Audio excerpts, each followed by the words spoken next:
फटाक 30 सेकंड में खबरें डाउनलोड कीजिए तक ऐप। आप गरीब से गरीब व्यक्ति के पास जाकर के देखिए जिसकी छत जो कभी छत नहीं डलवा सकता था, उसकी छत 2.5 लाख रुपए देकर के माननीय प्रधानमंत्री जी ने प्रधानमंत्री आवास देकर के उसकी छत पड़वाई। उस गरीब व्यक्ति से पूछिए। छत किस सरकार में नहीं मिलती थी? समाजवादी पार्टी की सरकार में उसे लोहिया आवास कहते थे, बसपा की सरकार में उसे काशीराम आवास कहते थे। पहला इनका आप कहते हैं हमारी सरकार में बहन बेटियां खुश है, तो उस हाथरस में उस बेटी के साथ क्या हुआ था? जो राशन बट रहा है वो केवल उत्तर प्रदेश में बट रहा है या पूरे देश में बट रहा है? वो केवल दाना डाला जा रहा है। शिकारी एक बार फिर अपना अध्यक्ष जी बोल रहे थे बीजेपी के, उन्होंने कहा कि भाई हमने राशन दिया। कोरोना काल में जो हुआ, कोरोना काल में कितनी मौतें हुई, गंगा किनारे लाशें बह रही थी, उसको नहीं दिखाते। ऐसा है ना, फिरोजाबाद में समाजवादी पार्टी के प्रत्याशी इतना डर था कि ये अपना डमी कैंडिडेट लाए बसपा के नाते। इनके विधायक जी इतने डर चुके हैं कि रात ही रात 3 करोड़ रुपए पहुंचा के टिकट कराया। फिरोजाबाद में 5 साल में मेडिकल कॉलेज बना, जेड़ा जाल की यहाँ पानी की व्यवस्था हुई, चंदवार गेट का पुल बना, आसपाबाद का रेलवे लाइन का पुल बना और लेबर कॉलोनी में रेलवे लाइन का पुल बना। नमस्कार, मैं हूं अभिषेक मिश्रा, आप देख रहे हैं यूपी तक की खास पेशकश। यूपी किसका का कारवां लगातार आगे बढ़ रहा है और हम आपको बता रहे हैं कि उत्तर प्रदेश के विधानसभा चुनाव में हर एक सीट का क्या हाल है और जनपदों में जनता की राय क्या है, और उसके साथ ही साथ यहाँ के जो सियासतदान है स्थानीय स्तर पर उनकी लड़ाई आखिर कितनी है, ये जानने के लिए आज हमारा कारवां पहुंचा फिरोजाबाद में। वो शहर जो कि अपनी चूड़ियों के लिए मशहूर है, उस शहर के नेताओं से, राजनेताओं से जानेंगे कि आखिर फिरोजाबाद को 5 साल में क्या मिला और इस बार की सियासत कितनी महत्वपूर्ण हो जाती है। सबसे पहले हम आपका तारुफ करा देते हैं हमारे आज के पैनलिस्ट के साथ। हमारे सामने सबसे पहले संदीप तिवारी जुड़ेंगे जो कि जिला अध्यक्ष है कांग्रेस के और प्रत्याशी भी हैं फिरोजाबाद से। इसके अलावा भारतीय जनता पार्टी से जुड़ेंगे राकेश शंखवार जो कि महानगर अध्यक्ष हैं। इसके साथ ही साथ समाजवादी पार्टी का दारोमदार होगा नीरज यादव भाई जो कि प्रदेश सचिव हैं यूथ समाजवादी पार्टी से, और बसपा का यहाँ पर अपनी बात रखेंगे साबिर कुरैशी जो कि जिला कोषाध्यक्ष है। अब अगर मैं बात करूं फिरोजाबाद की, तो 2012 के चुनाव में जब अखिलेश यादव सरकार बनाते हैं तो कहा जाता है यादवों का निषाद समुदाय का गढ़ है। 3 सीटें समाजवादी पार्टी लेती है, 1 पर बीजेपी और 1 पर बसपा को सफलता मिलती है। लेकिन ये समीकरण बदलता है 2017 में जब 5 में से 4 सीटें बीजेपी ले जाती है, 1 पर सपा आती है, लेकिन सपा से जो जीतते हैं वो बाद में आप खुद बीजेपी के कहीं ना कहीं समर्थन से मैदान में। यानी कि फिरोजाबाद की स्थिति इस वक्त जो है काफी महत्वपूर्ण हो जाएगी समाजवादी पार्टी और बीजेपी दोनों के लिए, लेकिन बसपा और कांग्रेस भी पीछे नहीं है। चलिए शुरुआत करेंगे आज की इस चर्चा की और जानते हैं कि फिरोजाबाद के क्या मुद्दे हैं और किस पार्टी पर यहाँ की जनता दारोमदार करने वाली है। शुरुआत करते हैं सबसे पहले बीजेपी से ही। भारतीय जनता पार्टी को क्यों लगता है कि फिरोजाबाद में एक बार फिर से मतदाता आप पे विश्वास करेगा? 17 में आप 4 सीट झटक पाए थे, 22 में क्यों वोटर आपको? आज एक कार्यक्रम में आप स्वयं भी मौजूद थे, वहाँ पर माननीय राष्ट्रीय अध्यक्ष जेपी नड्डा जी उस कार्यक्रम से आप लोगों ने जनता और वहाँ की कार्यकर्ताओं का उत्साह देखा होगा। जो माननीय योगी जी और माननीय मोदी जी के द्वारा जो विकास किया गया है, आप आम पब्लिक में जाकर देखिए, आप गरीब से गरीब व्यक्ति के पास जाकर के देखिए जिसकी छत जो कभी छत नहीं डलवा सकता था, उसकी छत 2.5 लाख रुपए देकर के माननीय प्रधानमंत्री जी ने प्रधानमंत्री आवास देकर के उसकी छत पड़वाई। उस गरीब व्यक्ति से पूछिए, वो किसी भी जाति किसी भी धर्म का हो, 2 साल से लगातार फ्री राशन जो मिल रहा है, आप गरीब व्यक्ति के पास जाके देखिए जो जिसको राशन मिल रहा है उससे पूछिए वो क्यों चाहता है भाजपा भारतीय जनता पार्टी यहाँ है। आप उन बहनों और भाइयों से पूछिए जो रात्रि में 12 बजे निकल के जाते थे तो रोड से निकलने में दिक्कत होती थी। बहनें जब घर से बाहर जाती थी तब घर से फोन आता था भाई का, माँ का, पिता का कि तुम सुरक्षित हो। की तस्वीर बदली है 5 साल? अरे आप देख नहीं रहे हैं, आप बिल्कुल आप बताइए, आपका बिल्कुल पूरी तस्वीर बदली है, पूरी तरह से तस्वीर बदली है फिरोजाबाद की। जनता वोट करेगी, हम 5 विधानसभा जीतेंगे। 5 विधानसभा का एतबार है। कांग्रेस पार्टी को क्यों लगता है? आप खुद मैदान में एक प्रत्याशी के तौर पर हैं, कांग्रेस का तो 30 साल के लगभग हो गया है, सत्ता से तो बाहर है, क्यों जनता एतबार करने वाली है कांग्रेस पे? क्यों आपको वोट? सबसे पहले मैं आज बताना चाहूँगा हमारे राष्ट्रपिता महात्मा गांधी जी की पुण्यतिथि है और मैं उनको विनम्र श्रद्धांजलि देता हूँ। अभी मेरे दोस्त ने कहा कि उनके राष्ट्रीय अध्यक्ष आए हुए हैं शिकोहाबाद में और जिस जगह से उन्होंने कैंपेन शुरू किया उसके बराबर में राष्ट्रपिता की प्रतिमा थी, उन पर इतनी जहमत नहीं उठाई गई कि वो इतने घमंड में चूर थे कि जाके 2 फूल भी उस प्रतिमा पे अर्पित कर लेते। पर हम आएंगे, पहले आप बताइए कि आपका दावा क्यों है जनता पे? देखिए मैं आपको बताऊं, पिछले 32 साल से कांग्रेस की सरकार नहीं है यूपी में और इस दौरान बहुत सी सरकारें बनी, सपा बसपा भाजपा की कई दफे बनी और जनता ने अब मूड बना लिया है कि इन लोगों ने कई दफे जनता को छला है और जनता मूड पूरी तरीके से ये बना चुकी है कि उसको बदलाव चाहिए और विकल्प के रूप में उसने कांग्रेस को चुना है और कांग्रेस ही आएगी। कांग्रेस आएगी, कांग्रेस दावा करे, लेकिन समाजवादी पार्टी, सब पे आएंगे, एक बार ओपनिंग स्टेटमेंट ले लें। समाजवादी पार्टी को क्यों लगता है कि आप अपना गढ़ बचा पाएंगे? बीजेपी ने जो डेंट किया था, 4 सीटें झटकी थी, क्या इस बार ऐसा है जो जनता आप पे एतबार कर रही है? अभी आप पड़ोस में खड़े भाजपा के प्रतिनिधि बता रहे थे कि हमने गरीब आदमी को छत दी। छत किस सरकार में नहीं मिलती थी? समाजवादी पार्टी की सरकार में उसे लोहिया आवास कहते थे, बसपा की सरकार में उसे काशीराम आवास कहते थे। पहला इनका। आप कहते हैं हमारी सरकार में बहन बेटियां खुश है, तो उस हाथरस में उस बेटी के साथ क्या हुआ था? इनका दूसरा। और तीसरा जो इनका था कि राशन बट रहा है, फ्री राशन। मैं जानकारी चाहता हूं आपके चैनल के माध्यम से और प्रतिनिधि भाजपा के माध्यम से कि वो चैनल जो राशन बट रहा है वो केवल उत्तर प्रदेश में बट रहा है या पूरे देश में बट रहा है? वो केवल दाना डाला जा रहा है। शिकारी एक बार फिर अपना जनता दावे पर आपका जवाब बाद में लेंगे, लेकिन आपका दावा क्यों है? जनता सपा पे क्यों भरोसा करे, वो बताइए। समाजवादी पार्टी ने फिरोजाबाद में सबसे बड़ी जो उपलब्धि है मेडिकल कॉलेज बनाया। उसके बाद दूसरी बड़ी उपलब्धि जेड़ा झाल के नाम से जो पानी की परियोजना है, जिसे पूरा आज से कुछ साल पहले पूरा शहर जो था वो पानी से बड़ा त्रसित था। अक्षय यादव जब आए तो जेड़ा झाल परियोजना आई माननीय अखिलेश यादव के सौजन्य से। आज तक इनने केवल जिले को ठगा है और उसके अलावा अगर इनका जमीन पर कोई भी काम हो तो आप गिना दें। आप केवल जब भी छुपते हैं तो भगवान के पीछे छुपते हैं, विकास के सामने कभी नहीं आते। और जब भी बात करेंगे हिंदू मुस्लिम शमशान का नारा विकास के एजेंडे पे हम काम के ही लिए जनता के बीच जाएंगे और अपने काम को लेकर जनता के बीच काम बोलेगा आप? बिल्कुल काम बोलेगा, बिल्कुल काम बोलेगा। धोखे ने काम को रोक दिया था पर काम बोलेगा। दावा है धोखे ने काम को रोका था, लेकिन बहुजन समाज पार्टी की स्थिति इस चुनाव में काफी रोचक है। बहन कुमारी मायावती तो प्रचार में आई नहीं अभी तक। आपको क्यों लग रहा है कि आप में क्या ऐसा जनता देखने वाली है? एक सीट थी 12 में, लेकिन वो इतिहास हो गया। इस समय क्यों जनता पर एतबार?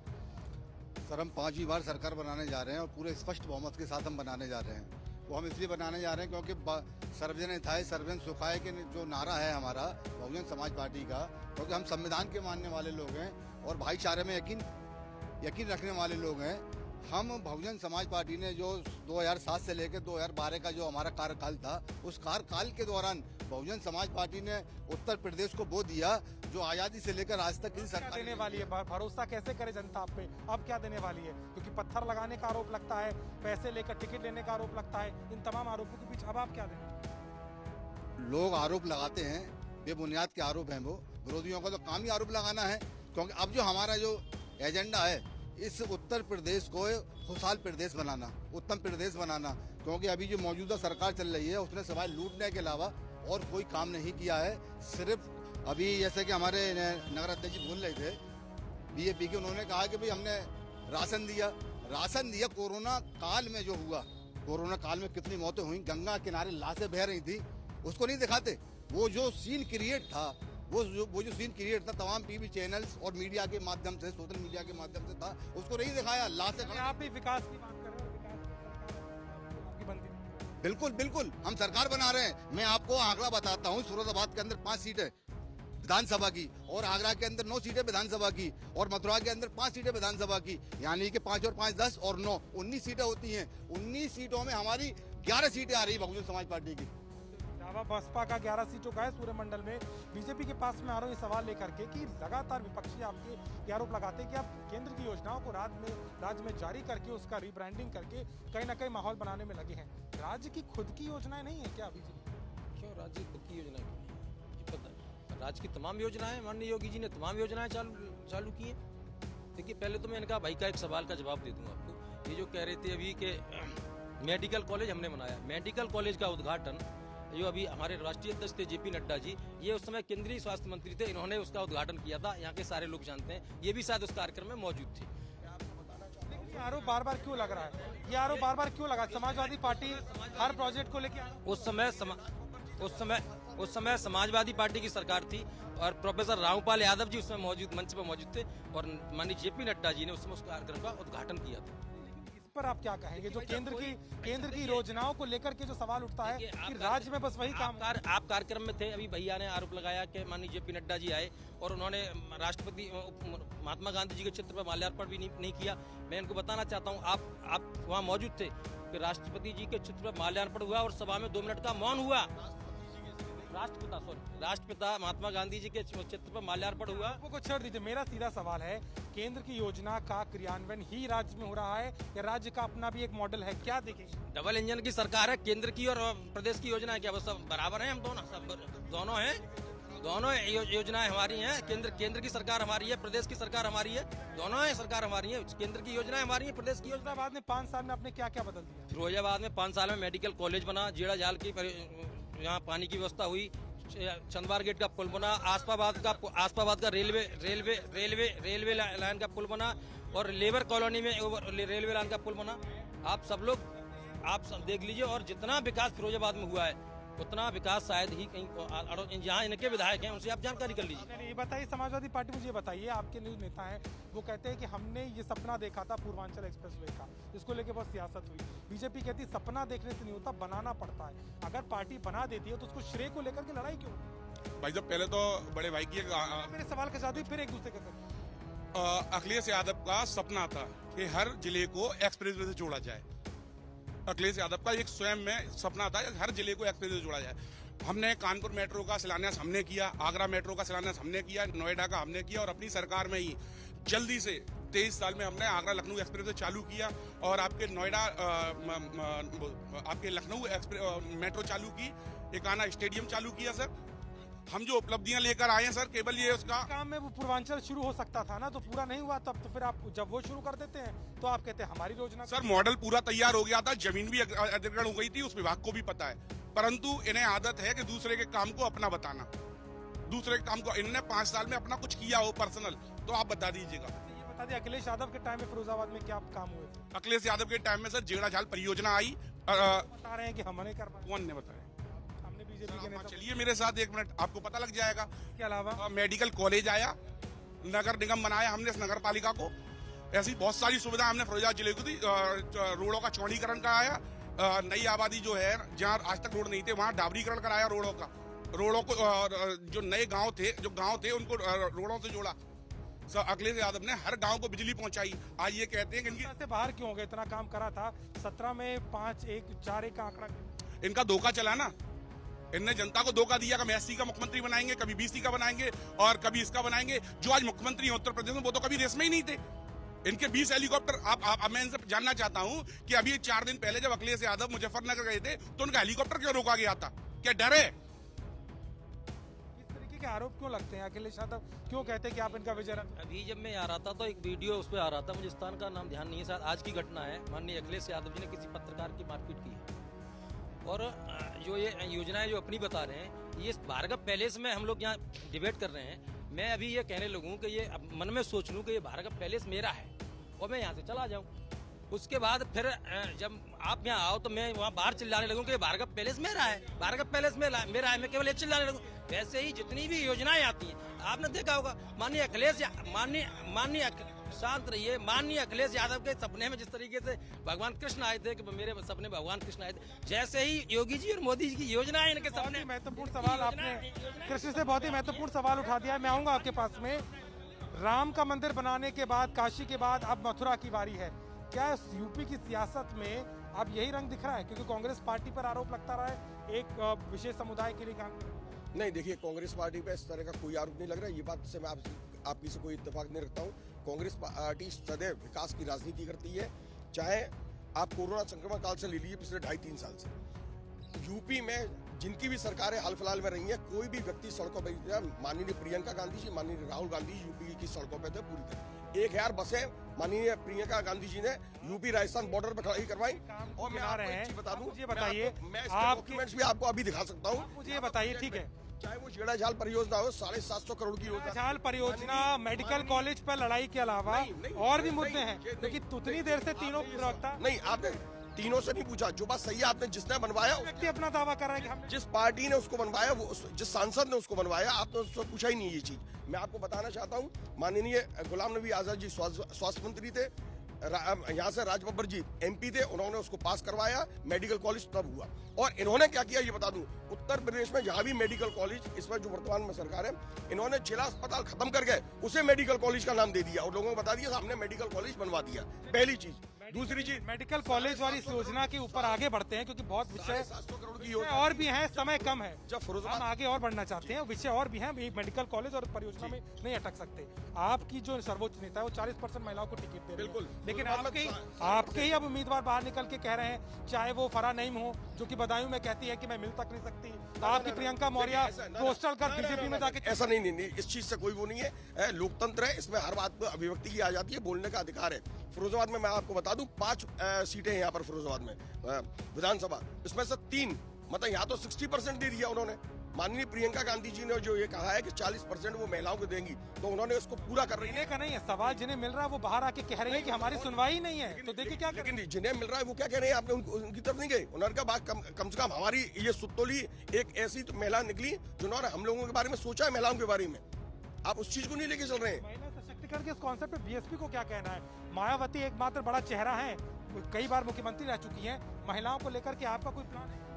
महिलाओं के लिए जो बहन जी ने काम किया है बहुजन समाज पार्टी ने, वो आज तक किसी ने नहीं किया। और रही बात क्या काम है वो?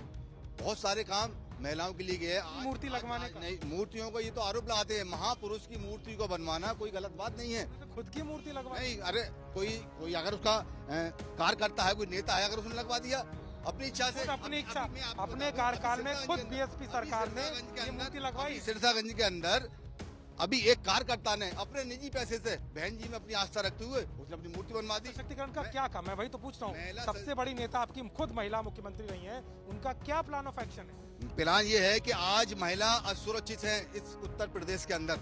लोग ये कहते हैं कि साहब महिला बहुत सुरक्षित है। अभी भाजपा वालों ने ये कहा कि महिला रात के 12 बजे पूरे 1.5-2 किलो सोने पहन के निकल सकती है रात के 12 बजे के बाद। मगर आप देखिए उत्तर प्रदेश के अंदर महिलाओं के साथ अत्याचार पे आपकी नेता ने सवाल उठाए। बिल्कुल क्या वो बाहर निकली गई? बिल्कुल हमारे डेलीगेशन आए, हर जगह डेलीगेशन है। जहाँ पर रेप हुए, जहाँ इस सरकार में बलात्कार हुए, हमारा डेलीगेशन हर जगह पहुंचा, महिलाओं की आवाज को उठाया। महिलाओं को लेकर कांग्रेस इतने दावे कर रही है, स्कूटी दे रही है, तमाम तरह के 40% का कोटा दे रही है, बहन जी की कोई पॉलिसी है महिलाओं की?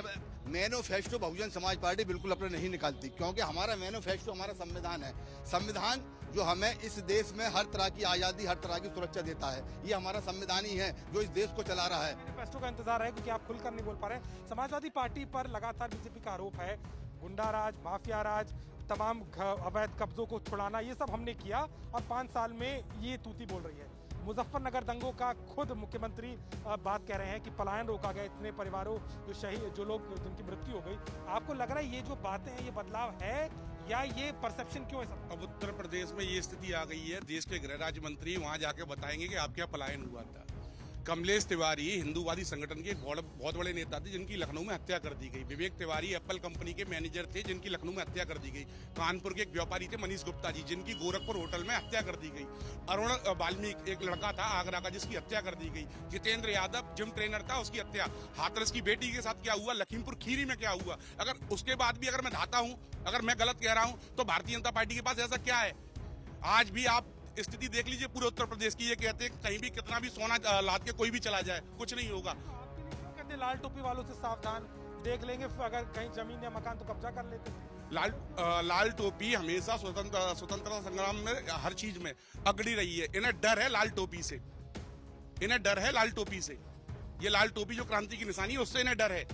लाल टोपी से डर है क्या बीजेपी को? ये जितनी हत्याएं, जितने हत्याकांड और जितनी फहरिस्त गिना रहे हैं, इस बारे में क्या कहेंगे? ये कानून व्यवस्था थी? आप मैं इस भाई से पूछना चाहता हूँ, ये समाजवादी पार्टी के अतीक अहमद थे, आजम खान थे, इन्होंने बहुत सारी जमीनों पर कब्जा किया था। किसने उनके किलों को ढाया है? वो उन्होंने जमीनों पर जिस तरीके से गरीबों के खून चूस करके कब्जा किए थे, वो जो माननीय मुख्यमंत्री योगी जी के डर से ही वो सब टूटे हैं। योगी जी ने उनको ढाया है और वहाँ पर उन जगहों पर योगी जी ने उसमें तो कोतवाली बनाई है जिससे कि वो दोबारा उस पर जाके कब्जा न कर सके। हत्याओं का क्या जो इतने गिना रहे हैं, विकास दुबे का एनकाउंटर हो जाता है, तमाम तरह की चीजें होती है, तो विपक्ष आप पर सवाल खड़ा करता है कि पक्षपाती? नहीं, कोई पक्षपाती कार्रवाई नहीं है। भारतीय जनता पार्टी के द्वारा जो भी कार्रवाई हुई है, हमने तो सामाजिक समरसता का पूरी तरह से वो किया है। आप हमारे फिरोजाबाद में देख लीजिए, प्रधानमंत्री आवास यहाँ 44 हजार बने हैं और उसमें मुस्लिम समाज के सबसे ज्यादा हो, तो आप ये काउंटिंग करा के दिल्ली। हमने कहीं जाति धर्म भेदभाव का कहीं हमने वो नहीं किया है। पार्टी से मेरा सवाल ये है कि आपकी जब महासचिव पहुंच जाती हैं, चाहे वो लखीमपुर हो, चाहे वो सीतापुर में जेल में थोड़े टाइम के लिए रहती हैं, इन मुद्दों को लेकर के बाहर तो वो निकल रही हैं, लेकिन आपके जो काडर है वो कहीं एक नहीं दिखाई दे रहा जमीन पे। आपको लग रहा है कि इस बार के चुनाव में कांग्रेस की कोई साख होगी?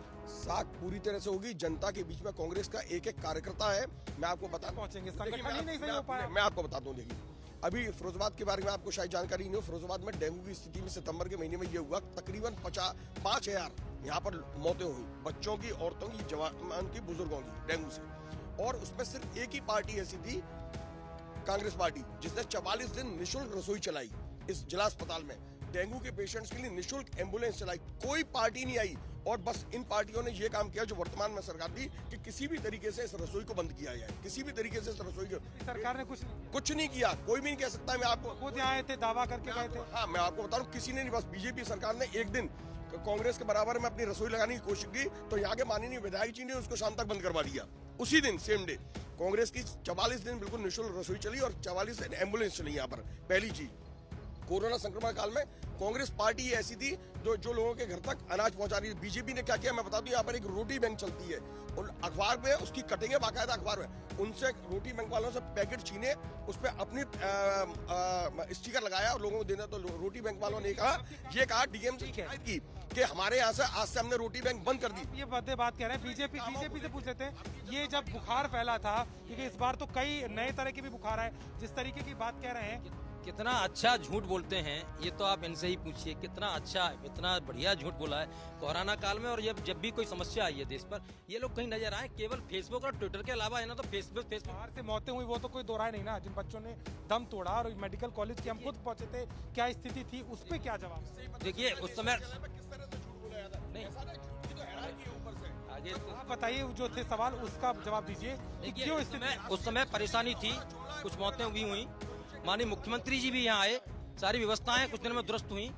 ऐसा नहीं, सब समस्या तो थी, हम सब लोग जानते हैं, आप भी जानते हैं। ऐसा नहीं सरकार में है तो हम ही जानते हैं। पर कोई झूठ कोई कितना अच्छा बोल सकता है, ये इनसे देखिए। बाकी के उस समय क्या फिरोजाबाद के माननीय सांसद जी, जब कोरोना संक्रमण काल चल रहा था, तो एक चारपाई पर 10 किलो आलू, उसका फोटो दिखा सकता हूँ, आपके मीडिया के माध्यम से आया था, उस पर रख के बता रहे थे मैं गरीबों की मदद करने की अपॉर्चुनिटी। कोरोना के समय पर किसी भी दल का कोई भी व्यक्ति कहीं नजर नहीं आया, केवल भारतीय जनता पार्टी का कार्यकर्ता, राष्ट्रीय स्वयंसेवक संघ का कार्यकर्ता और भारतीय जनता पार्टी की सरकार ही प्रत्येक व्यक्ति के पास थी। किसी को दवा की जरूरत है तो भारतीय जनता पार्टी का कार्यकर्ता जा रहा था, किसी को भोजन की जरूरत है तो भारतीय जनता पार्टी कार्यकर्ता जा रहा था। ये लोग केवल और केवल फेसबुक पे, सोशल मीडिया पे खेल रहे थे। ट्विटर की राजनीति क्या सपा भी करती है, क्योंकि बार बार आपके अखिलेश यादव या तो प्रेस कॉन्फ्रेंस करेंगे या ट्वीट कर देंगे। इनके नेता तो घर घर पहुंच रहे हैं। लखीमपुर में जब मामला हुआ तो अखिलेश यादव जो अपने घर से लखीमपुर जा रहे थे, रास्ते में गिरफ्तार कर लिया था। और ये कह रहे हैं ना, कोरोना काल में इनने और डेंगू काल में जनता की बहुत मदद की। इनका कार्यकर्ता क्या करता था, किसी दुकान पे जाता था, 5 रुपए के मास्क लेता था और दिखा के बांटने लगता था। समाजवादी पार्टी ने हर उस घर को राशन पहुंचाया जो परेशान था। अब ये तो समझेंगे नहीं, ये अपनी बात, पता नहीं इनके प्रधानमंत्री से लेकर इनकी झूठ की पाठशाला चलती कहाँ है। सच्चाई ये है, ये खुद में एक सच्चाधारी है इनके, जो भी आता है वो गंगा से उसके साफ हो जाता है। अगर वो समाजवादी पार्टी में प्रचार के लिए बाहर निकलेंगे कि नहीं, प्रेस कॉन्फ्रेंस से आगे जाएंगे? अखिलेश यादव आज भी प्रचार कर रहे हैं आपके हापुड़ में, आप जाकर देख लीजिएगा। कॉन्फ्रेंस ही तो कर रहे हैं, घर घर यहाँ इनके नेता पहुंचे, नड्डा खुद फिरोजाबाद हापुड़ रथ को लेकर निकल रहे हैं लोगों के बीच में। आज निकले जयंत जी और अखिलेश जी, और आप कहते हैं पत्रकार को मारते हैं। कम से कम आप आरोप तो मत लगाइए, आपके लोग क्या क्या करते हैं। आपने गौरी लंकेश के साथ क्या किया था, आपने गौरी लंकेश के साथ क्या किया था, आप बताइए ना। झूठ बोलते हैं आप। सवाल यहाँ खड़े हो रहे हैं, समय कम है। बसपा से मैं पूछ रहा हूँ, क्या बहन जी बाहर निकलेंगी? 2 तारीख को तो आगरा की रैली करने वाली है, लेकिन अभी तक प्रचार में कहीं नहीं दिखी। नहीं, बहन जी बराबर हम लोगों को, हम जैसे कार्यकर्ताओं को तो दिशा निर्देश दे रही है। और 2 तारीख को बहन जी के प्रोग्राम आगरा में है, फिर 5 तारीख को अलीगढ़ में है। तो बहुत देर कर दी हुजूर आते आते, जब चुनाव सर पे आ गया, मतदान को 8 दिन रह जाएगा, तब वो आगरा में क्या? अरे सर, पूरा काम हो रहा है। बहुजन समाज पार्टी जमीनी स्तर से अपना पूरा काम कर रही है। ये तो विरोधी लोगों को, बहुजन समाज पार्टी का जो काम है, जो उसका तरीका है काम करने का, विकास का, आज जो सारी पार्टी उत्तर प्रदेश के अंदर है, हमारी बहुजन समाज पार्टी की नकल कर रही है। क्योंकि सबसे पहले एक्सप्रेस वे, क्या घर घर बीजेपी का कार्यकर्ता घर घर पहुंच रहा है, उनके नेता पहुंच रहे हैं, अखिलेश यादव रथ ले रहे हैं। आप मुझसे ना खुलवाएं जनाब, क्योंकि बीजेपी तो झूठों की पार्टी है। 2 करोड़ साहब रोजगार देंगे, 1 साल में 15 लाख रुपए देंगे। क्या मिले आज तक किसी को? क्या मिला साहब? कुछ नहीं मिला। अरे बताने आपकी नेता निकलेंगी? अरे साहब, आप भाजपा वालों की टिकटें बिक रही हैं। सच्चाई बताने आपकी नेता निकलेंगी, कौन बताएगा? बिल्कुल निकलेंगी साहब, पूरी टीम हमारी पूरी टीम साहब हमारी काम कर रही है, हमारे स्टार प्रचारक भी हमारे पूरे काम कर रहे हैं। बहन जी के साथ बाबू मुनकाद अली जी है, शमसुद्दीन राय है, सतीश चंद मिश्रा जी है। समय का अभाव है। 2 करोड़ रुपए थे। ऐसा है ना, फिरोजाबाद में समाजवादी पार्टी के प्रत्याशी इतना डर था कि ये अपना डमी कैंडिडेट लाए बसपा के नाते। इनके विधायक जी इतने डर चुके हैं कि रात ही रात 3 करोड़ रुपए पहुंचा के टिकट कराया। ये बड़ा रोचक सवाल भी एक है। हरिओम यादव को आपने झटक लिया वहां पर। उसके साथ में सपा के अगर देखा जाए तो बहुरानी, छोटी बहुरानी भी वहां पे आ गई। सारे बड़े बड़े नेताओं को तोड़ के आप बड़े बड़े नेता अपनी इच्छा से आ रहे हैं, तोड़ के क्यों ला रहे हैं? उनको ये लग रहा है कि हमारा भविष्य और हम राष्ट्रवाद की बात करते हैं। जब उनको मालूम पड़ रहा है कि राष्ट्रवाद की बात यहाँ हो रही है तो सब लोग यहाँ आ रहे हैं। बात ठीक है, उनको वहाँ की अखिलेश यादव अपने घर को नहीं संभाल पाए। हरिओम यादव कह लीजिए, प्रमोद गुप्ता और उनके छोटी बहुरानी, वो तो सब बीजेपी में जा रहे, अपना घर ही नहीं। देखिए अखिलेश यादव ने साफ मना कर दिया है, कोई रूठता रहे। मैं किसी परिवार के व्यक्ति को टिकट नहीं दूंगा, ना किसी रिश्तेदार को टिकट दूंगा। अखिलेश यादव का स्पष्टीकरण है, जिसे रूठना है वो रूठ जाए। तो आरोप लगाती ना, परिवार ही नहीं संभाल पा रहे, राज्य क्या संभाले? बीजेपी के आरोप लगाने के अलावा है क्या? इन्होंने 5 साल किया क्या? अब तो आरोप लगा रहे हैं। जब सर पे चुनाव आ गया तब 2 महीने राशन फ्री बांट रहे हैं। उसके बाद ये कहाँ होंगे और इनकी सरकार कहाँ होगी? 10 मार्च को इनकी विदाई निश्चित है। 10 मार्च का इंतजार होगा। माननीय अखिलेश यादव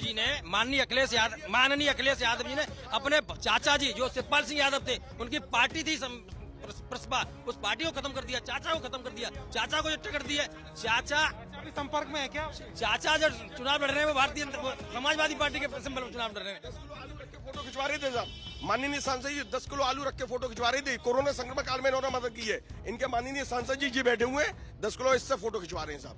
आप देखिए यही अरे मैं आप ठीक है, समय हो चुका है, समय हो चुका है। लाइन से देखिए आप फोटो देख चुके हैं, चलते चुके हमारे पास समय की कमी है। बताइए इस 2022 के चुनाव में कांग्रेस कितनी सीटें लेके आई? देखिए कांग्रेस यहाँ पर पूर्ण बहुमत से सरकार बनाएगी उत्तर प्रदेश में। माननीय प्रियंका गांधी जी में लोगों की आस्था है, वो जानते हैं। आंकड़ा है, कोई नंबर है?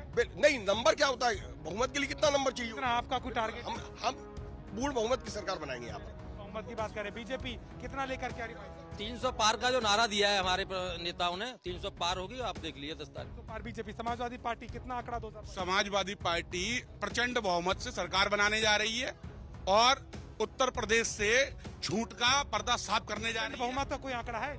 समाजवादी पार्टी 300 प्लस सरकार बनाने जा रही है। प्लस बहुजन समाज पार्टी को क्या लगता है कि स्पष्ट बहुमत से हम सरकार बनाने जा रहे हैं और हम इस प्रदेश के अंदर फिर से दोबारा भाईचारा देने का हम नंबर आंकड़ा, कोई आंकड़ा है? बिल्कुल स्पष्ट बहुमत जो 200 ऊपर का हमारा पार हो रहा है, हम जीत रहे हैं, हम सरकार। बीएसपी 200 प्लस, कांग्रेस भी बहुमत की बात कर रही है और बीजेपी और सपा को लगता है 300 प्लस। लेकिन इस बार के चुनाव में काफी महत्वपूर्ण होगा क्योंकि कई मुद्दों से ये चुनाव जो शुरू हुआ था विकास पर, वो धीरे धीरे इतर होते हुए मंदिर, मस्जिद और तमाम तरह की बातों पर होता हुआ नजर आ रहा है। पश्चिमी उत्तर प्रदेश की लड़ाई बहुत महत्वपूर्ण है। यही कारण है कि बीजेपी से लेकर के समाजवादी पार्टी और गठबंधन के तमाम नेता इसी गलियारे में दिखाई देते हैं। लेकिन 10 मार्च को ही पता चलेगा कि फैसला क्या होगा। लेकिन यूपी तक का ये कारवां लगातार जारी रहेगा। हम कोशिश करेंगे कि और जनपदों का भी हाल आपको बताएं, वहां के सियासतदान क्या सोचते हैं ये आपको बताएं। लेकिन फिरोजाबाद से इस खास पेशकश के लिए फिलहाल के लिए मेरे सहयोगी के साथ मुझे दीजिए इजाजत। नमस्कार।